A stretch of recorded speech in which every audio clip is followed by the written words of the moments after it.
এক আল্লাহর ইবাদতে কাউকে শরীক করবে না, খবরদার কাউকে শরীক করবে না। ওয়াবিল ওয়ালিদাইনি ইহসানা, এবং তুমি তোমার মা বাবার সঙ্গে সৎ ব্যবহার করো। হুকুমটা কার? একটা আওয়াজ দেন ভাই, হুকুমটা কার? নাই মৌলানা সাহেবের, কোনো পীর সাহেবের, তা কোনো আমির সাহেবের, তা কোনো দেওয়ানি সাহেবের? হুকুম কার? আল্লাহ। তো আল্লাহর হুকুম রয়ে গেছে, তোমরা তোমার মা বাবার সঙ্গে ভালো ব্যবহার করো, সৎ ব্যবহার করো। وبالوالدين إحسانا إما يبلغن عندك الكبر أحدهما أو كلاهما فلا تقل لهما أف ولا تنهرهما وقل لهما قولا كريما।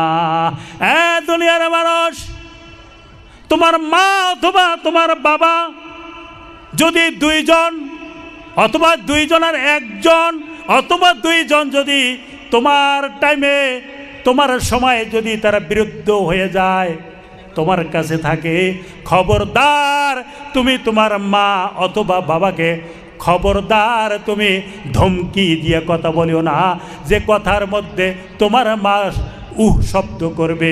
তোমার কথার মধ্যে যদি মা বাবা শব্দ করে, ব্যথা পায়, কষ্ট পায়, তাহলে তোমার জীবনের সমস্ত নেকিগুলো বরবাদ করে দেওয়া হবে। কথা কি বুঝে আসছে ভাই? কথা কি বুঝে আসছে? ভাইয়ার আমার, বন্ধুরা আমার, ওয়ালা তানহার হুমা, খবরদার তাদেরকে কষ্ট দিও না, দুঃখ দিও না, ধাক্কা দিও না। ওয়ালা তানহার হুমা, তাদেরকে কষ্ট দিও না, দুঃখ দিও না, তাদের সঙ্গে ভালো ব্যবহার করিও, সৎ ব্যবহার করিও। এটা আমার আল্লাহর হুকুম, আল্লাহর ফরমান। ও আমার বাবাজিরা, হযরত আবু হুরায়রা রাদিয়াল্লাহু তাআলা আনহু আল্লাহর নবীর কাছে বাড়িতে যায় আর আসে। ছোট্ট আমার আবু হুরায়রা জুয়ান বয়স, তখন তার মা বিরুদ্ধ হয়েছিল, তার মার বয়স হয়ে গেছে। আবু হুরায়রাকে ডাক দিয়ে কয়, আবু হুরায়রা তুমি কোথায় যাও, কোথায় থাকি আসো? তা আবু হুরায়রা বললেন, মা আমি এমন একটা মানুষের কাছে যাই যে মানুষটা এই জগতের সমস্ত মানুষের চাইতে হলো উত্তম মানুষ। জোরে কোন সুবহানাল্লাহ। আর জোরে বলা যাবে না সুবহানাল্লাহ? তুমি উত্তম মানুষ বলে, হ্যাঁ। তো সে মানুষটাকে, যার কথা তুমি এত প্রশংসা করো, সে মানুষটাকে? তা বললো, মা ওই মানুষটার কথা আমি শুধু প্রশংসা করি না, ওই মানুষটার কথা প্রশংসা করে পল্লবগুলি, ওই মানুষটার প্রশংসা করে গাছের লতা পাতাগুলো, পল্লবগুলো মরমর শব্দে, আর হাওয়াগুলো সাউ সাউ শব্দে, পানিগুলো কুলু কুলু নাতে, সবাই ওই মানুষটার প্রশংসা করে। সবাই বলে মুহাম্মাদুর রাসূলুল্লাহ। জোরে বলুন সুবহানাল্লাহ। মা যেই মাত্র এই কথাটা শুনলো, সঙ্গে সঙ্গে মার গায়ের মধ্যে আগুন ধরে গেল। বলে, রে বেটা আবু হুরায়রা, তুমি কি কথা আমাকে শুনাইলা? তুমি তো তোমার মা বাবার, তোমার দাদা দাদির মুখে তুমি চুনকালি দিলে, তুমি তো আমার মান ইজ্জত সব শেষ করে দিলি। কারণ আবু হুরায়রার মা ছিল ওই সময় কাফের। ওই সময় কে ছিল? কাফের ছিল। আর আবু হুরায়রা মুসলমান হয়েছে। আবু হুরায়রার মা বলল, বেটা তুমি মুহাম্মদের বাড়িতে যাওয়া বন্ধ করে দাও। আবু হুরায়রা বলে, মা আমি তোমার এই কথা মানতে পারলাম না, তুমি যে কোনো কথা আমাকে বলো রে মা, আমি তোমার সব কথা মানে নিতে পারি, কিন্তু এই কথাটা মানে নিতে পারি না। মা বুড়ি মানুষ, রাগ হয়ে গেল। হাতের মধ্যে একটা লাঠি ছিল, ওই লাঠিটা দিয়া আবু হুরায়রার পিঠের মধ্যে মারা শুরু করে দিল। ধামা ধুম মারা শুরু করে দিছে। মারের উপরে মার, মারের উপরে মার, ডাঙের উপরে ডাং, ডাঙের উপরে ডাং। মানে মা বুড়ি মানুষ, রাগ উঠছে তো, রাগের মাথায় পুরা মার শুরু করছে। আবু হুরায়রা সহ্য করতে পারে নাই। আবু হুরায়রা রে,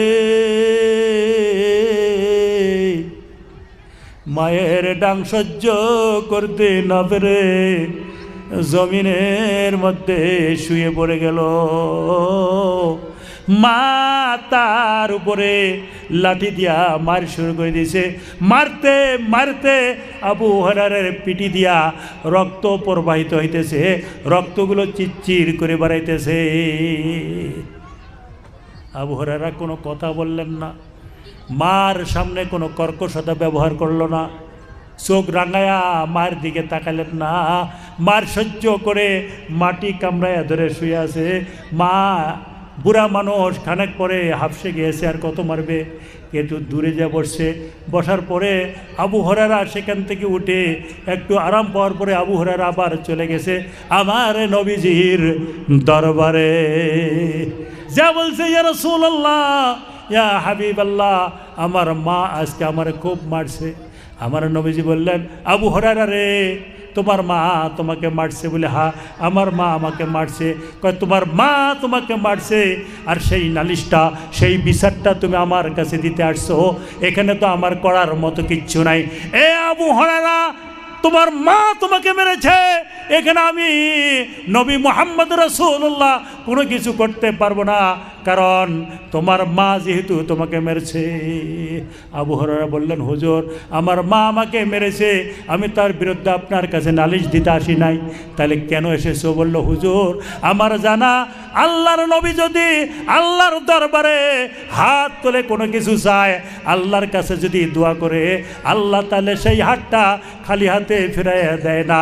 ইয়া রাসূলুল্লাহ, আমি আপনার কাছে এসেছি, আপনি আমার মার জন্য, হেদায়েতের জন্য দোয়া করুন, আল্লাহ যেন আমার মাকে হেদায়েত নসিব করে। আল্লাহর নবী হাত তুললেন, আল্লাহুম্মা ইহদা উম্মা আবি হুরায়রা, আয় আল্লাহ, আমি দোয়া করতেছি, তুমি আবু হুরায়রার মাকে হেদায়েত নসিব করে দাও। আল্লাহর নবী হাত তুলছে, আবু হুরায়রা সেখান থেকে উঠে দৌড় মারছে। পিছন থেকে 3 জন মানুষ আবু হুরায়রার পিছনে পিছনে দৌড়েছে।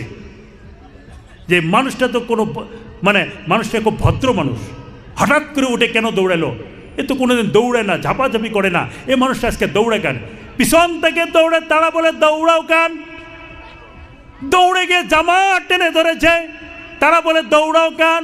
আবু হুরায়রা বলেন, জামা ছেড়ে দাও, আমাকে দৌড়াতে দাও, আমি দৌড়ে গিয়ে দেখতে চাই, আমি আমার দৌড়ে গিয়ে আমার বাড়িতে আগে পৌঁছিতে পারলাম নাকি আল্লাহর নবীর দোয়া আমার বাড়িতে আগে পৌঁছে গেছেন, আমি এইটা দেখতে চাই। আবু হুরায়রা বাড়িতে গেলেন।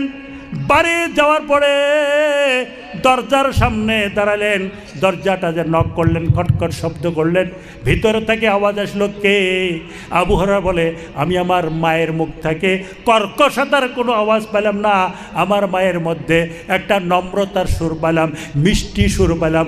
আমার মনে হয় আমি দৌড়াইয়া গিয়ে আমার বাড়িতে পৌঁছিবার আগে আল্লাহর নবীর দোয়া আমার বাড়িতে আগে পৌঁছে গেছেন।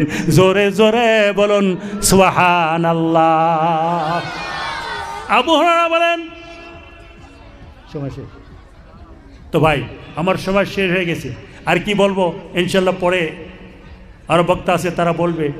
আমি মাওলানা শফিজউদ্দিন আপনাদের এলাকায় এসেছি, আপনারা দাওয়াত করেছেন, যতটুকু সময় আমাকে দিবেন অতটুকুই বলবো, বেশি করে বলার আমার কোনো প্রয়োজন আসে না। তবে কথাটা বলে শেষ করছি যে আবু হুরায়রা রাদিয়াল্লাহু তাআলা দেখলেন যে তিনি বাইরে থেকে দেখতেছেন যে ভিতরে একটা আওয়াজ পাওয়া যায়। কি পাওয়া যায়? আওয়াজ পাওয়া যায়। কিসের আওয়াজ? যে কে জানে গোসল করতেছে, পানিগুলো ঝপঝপ ঝপঝপ ঝপঝপ করে পড়ছে। আচ্ছা, আপনি যে দুয়ারের বাইরে থাকেন, গেটের বাইরে থাকেন, আর ভিতরে যদি কেউ গোসল করে, তাহলে কি শোনা যাবে না গো? কি কোন শোনা যাবে কিনা? পানির আওয়াজটা পাওয়া যাবে না? পানির আওয়াজ পাওয়া যাবে। তা আবু হুরায়রা বলছেন যে আমি ভিতরে কে জানে গোসল করা আওয়াজ পাচ্ছি। তো একটু পরে আমার মা আমাকে বলল, বাবা আবু হুরায়রা, তুমি একটু অপেক্ষা করো, আমি দরজা খুলে দিতেছি। মার মুখ দিয়ে আমি কর্কশতার আওয়াজ পেলাম না। তো একটু পরে মা যখন দরজা খুলে দিল, আমি যখন ভিতরে প্রবেশ করলাম, তো দেখতে পারলাম আমার মা, বুড়ি মানুষ, সাদা চুলগুলোর থেকে পানিগুলো top top top top top top করে পড়ছে। আমার মা বলল, আবু হুরায়রা, বেটা আবু হুরায়রা, আমি তোমাকে মারার পরে বড় অনুতপ্ত করেছি, অনুশোচনা করেছি। মনে মনে ভাবলাম, আমার ছেলেকে আমি কেন মারলাম? আমার ছেলে তো কোনো দোষ করে নাই, কোনো অন্যায় করে নাই। আবু হুরায়রা, আমি বড় অনুতপ্ত হয়েছি, অনুশোচনা করেছি, আমি তোমাকে মারাতে বড় ভুল করেছি, আমি মনে মনে নিয়াত করেছি, আমি গোসল করেছি, পবিত্র হয়েছি, জলদি করে নিয়ে চলো আমাকে বিশ্বনবী মুহাম্মাদুর রাসূলুল্লাহর দরবারে। জোরে জোরে বলুন সুবহানাল্লাহ।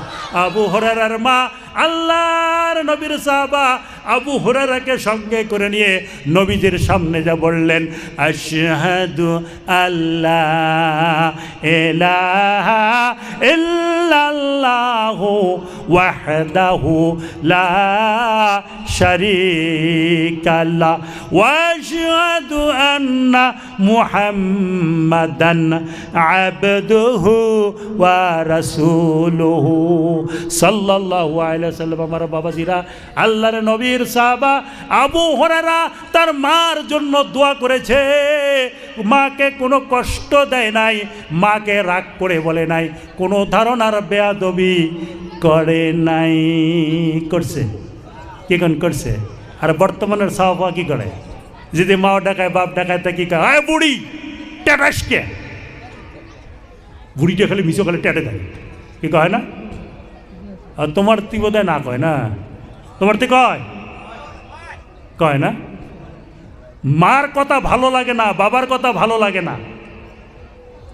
আর যদি কোনো বন্ধু যদি ফোন করে, কোনো বান্ধবী যদি ফোন করে, তাহলে ঘন্টাকে ঘন্টা, ঘন্টাকে ঘন্টা, ঘন্টাকে ঘন্টা ফুড়ে না কথা, ঠিক কথা ফুড়ে না। মাওটা এ বা ভাত খেয়ে আসি, হ্যাঁ ভাত খায়, ভাত খায়, তোর গেলে ভাত খাওয়া নিয়ে মরছিস, তুই গেলে ভাত খাওয়া নিয়ে মরছিস, ঠিক হয় না?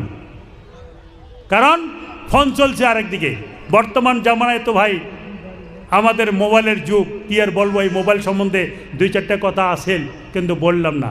প্রত্যেকের হাতে হাতে, মেয়ে হোক ছেলে হোক, প্রত্যেকের হাতে হাতে মোবাইল দেওয়া মানে আমাদের ইমান আমল সব ধ্বংস, কে গো ঠিক না? হ্যাঁ, ইমানও গেল, আমলও গেল, মানে সালাও গেল, আমও গেল, সালাও গেল। ভাই আমরা নামাজ বন্দেকে যতই পড়ি না কেন, যদি ইমান না থাকে নামাজের কোনো দাম আছে ভাই? কান দাম আছে? যদি ইমান না থাকে তো নামাজের কোনো দাম নাই। কারণ নামাজটা হলো আমল, নামাজটা হলো আমল, রোজাটা হলো আমল, হজটা হলো আমল, যাকাতটা হলো আমল, আর ইমানটা হলো কলমা লা ইলাহা ইল্লাল্লাহু মুহাম্মাদুর রাসূলুল্লাহ। এটা হলো মূল গাছ। আর নামাজ, রোজা, হজ, যাকাত এগুলো হলো শাখা। একটা মানুষের যদি হাত না থাকে মানুষটা বাঁচবে না মরবে? কথা বলেন না কেন? বাঁচবে না মরবে? হ্যাঁ বাঁচবে। যদি দুইটা ঠ্যাং না থাকে বাঁচবে না মরবে? বাঁচবে। কিন্তু যদি গালাটা না থাকে, মানে গালা যদি কেউ কেটে দেয়, থাকবে? কেউ থাকবে? তো ঈমান হলো গালা। একটা মানুষের, সমস্ত মানুষের গর্দান, এই গর্দানটা যদি কেটে দেওয়া যায়, তার মানে ঈমান যদি শেষ হয়, তাহলে আর তার নামাজ, রোজা, হজ, যাকাত দিয়ে সে কোনোদিন জান্নাত যেতে পারে না। কিন্তু একটা মানুষ যদি নামাজ, রোজা, হজ, যাকাত কোনো আমলও নাও থাকে, কিন্তু যদি ঈমান থাকে, তো আল্লাহর নবী বলেছে ওই ব্যক্তি দাখালাল জান্নাত, সে জান্নাত পেয়ে যাবে। জোরে কোন সুবহানাল্লাহ। তো ভাই যাই হোক, পরবর্তী বক্তা আসছে, উনি আরও ভালো করে আপনাদেরকে বুঝাই দিবে। তো ভাই কীরকম ঈমান, কীরকম ঈমান, ঈমানটা কীরকম দেখেন। আমাদের ঈমান আমরা কিন্তু কই এরকম কই, আমরা কিন্তু কই কি কমই নামাজ না পড়লে কী হবে, মোর ঈমান ঠিক আছে, হয় না? নামাজ না পড়লে ঈমান ঠিক থাকে, এটা তো অসম্ভব কথা। কারণ যে মানুষটা নামাজ পড়ে না, রোজা করে না, হজ করে না, যাকাত করে না, সেই মানুষটার মধ্যে যদি ঈমান থাকে, তাহলে যে মানে নামাজ পড়ে, হজ করে, যাকাত করেও মানুষটা ঈমানের গ্যারান্টি দেওয়ার পায় না। আর যে মানুষটা নামাজ, রোজা, হজ, যাকাত কিছুই করে না, সেই মানুষটা ঈমানের গ্যারান্টি দিয়ে বসে থাকে। কে গো ঠিক না? তো ভাই বর্তমান জামানায় দেখা যায় অনেকেই কী কয় জানেন, আমরা পিঠ ধরছি তো নামাজের দরকার নেই, হ্যাঁ না? এই কথাটা বলে আমি শেষ করবো ইনশাআল্লাহ। কি আপনারা শুনবেন কি? অনেকে বলে, এই কথাটা বলে আমাকে, অনেকে কয় হুজুর পিঠ ধরছি আর নামাজের দরকার নেই। তো ভাই শুনে রাখেন, নামাজ এমন একটা আমল, নামাজ মানে সালাত। কোরআনে অবশ্যই নামাজের কথা নাই, কারণ নামাজ আছে কিন্তু সালাত দিয়া। নামাজ আছে কি দিয়া? নামাজের নাম আছে সালাত, আর রোজার নাম আছে সিয়াম, ঠিক না? তো ভাই যারা নামাজ পড়ে না, মানে সালাত আদায় করে না, দিনে 5 ওয়াক্ত নামাজ, দিন রাত 24 ঘন্টা। এই 24 ঘন্টার মধ্যে আমরা যে সময়টুক পাই, এই সময়টা দিন রাতে 24 ঘন্টা, দিনের 12 রাতের 12, 12 দুগুণ 24, কলমার মধ্যে লা ইলাহা ইল্লাল্লাহর 12টা আর মুহাম্মদ রাসূলুল্লাহর 12টা করে আছে না? তা দিনে 24 ঘন্টা আল্লাহ পাক হিসাব করে 17 রাকাত নামাজ ফরজ করে দিয়েছে। কয় রাকাত? 17 রাকাত। এই 17 রাকাত নামাজের মধ্যে থেকে এক ওয়াক্ত নামাজ যদি আমরা ছেড়ে দেই, তো ভাই কতটা সেজদা চলে যাবে? দিনরাত 17 রাকাতে 34টা সেজদা আল্লাহ হিসাব করে ফরজ করেছে। এক ওয়াক্ত নামাজ যদি আমরা ছেড়ে যাই, তাহলে ওই ওয়াক্তে নামাজের সেজদাগুলো আমাদের বাদ পড়ে গেল। তো ভাই ওই সেজদাটাকে পূর্ণ করতে গিয়ে, ওই ফরজ নামাজে ওই সেজদাটুকু পূর্ণ করতে গিয়ে আপনার সারা জীবনের নফল বন্দেগী যদি দেন, সারা জিন্দেগির যদি সবগুলো এক পাল্লায় দেন, তবু ওই ফরজের সমতুল্য হবে না। কথা বুঝতে পারছেন? বলুন তো কেন?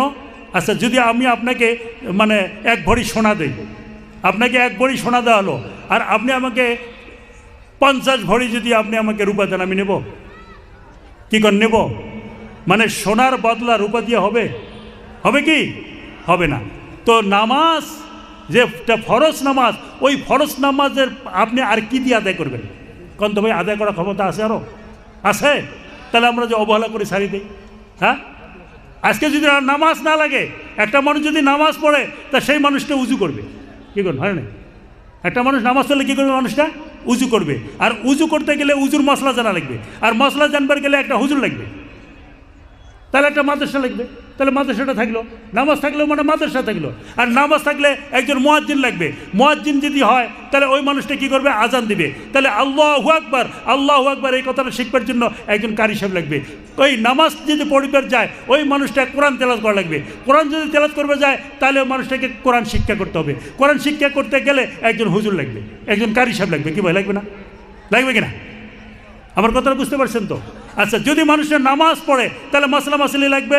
নামাজ পড়লে কোরআন তেলাওয়াত থাকা লাগবে।